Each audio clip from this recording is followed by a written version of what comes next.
pouvoir financer les études et tout. Et j'ai découvert qu'il y avait un network énormissime à un certain moment. Il fallait juste demander. Il fallait juste prendre le risque et dire honnêtement, je ne sais pas comment faire ça, mais j'ai envie de l'apprendre. C'est ce qu'on fait à l'école concrètement. Et du coup, les 2 premières années n'étaient pas vraiment difficiles. Je me suis voilée à un certain moment parce que je ne voulais pas interagir avec les gens ou bien parler ou autre. J'avais une seule ambition et un seul objectif, finir mes études, avoir un poste dans une société, avoir un salaire fixe, aider ma famille et acheter une voiture. Je crois que c'était dans mes plans à un certain moment. Et après, j'ai découvert qu'il y avait autre chose. Que ce que je faisais, travailler, étudier, était de l'entrepreneuriat à un certain moment, mais j'entreprenais ma vie, j'entreprenais pas la vie des autres. Et sans le savoir, j'influençais ou bien j'inspirais un peu mon petit frère, que lui aussi voulait sortir de ce écosystème, voilà, ce truc où on était né ou destiné à vivre toute notre vie. Et donc j'ai fait journaliste chez Tunisia Live.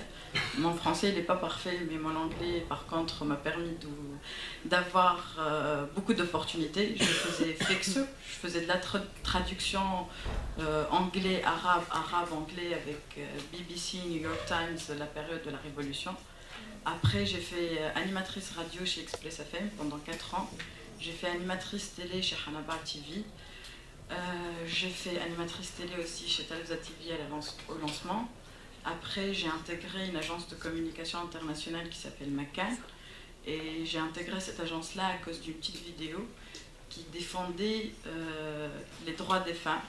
En fait, à un certain moment en Tunisie, il y avait une femme qui était violée par 3 policiers.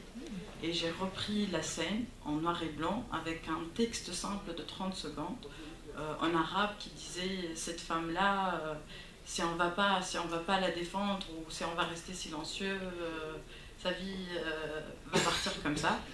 Et du coup, je l'ai partagé sur YouTube et en 24 heures, ça a fait 250 000 vues. Et c'était le truc wow. Et ça a été repartagé et repartagé. Et à ce moment-là, mes amis me disaient en fait, tu as un potentiel de copywriter. Et honnêtement, je ne savais pas c'était quoi ce job de copywriter là. Et du coup, j'ai commencé à poser la question et on me disait tu dois juste trouver des idées. Et moi, j'excelle dans ça. Je trouve une idée chaque seconde. Ça peut être des idées débiles comme ça peut être des idées potentielles, mais il n'y avait pas personne qui pouvait pousser ce potentiel d'idée-là. Et du coup, j'ai intégré Macan comme étant copywriter junior. En 2013, on m'a invité pour faire un talk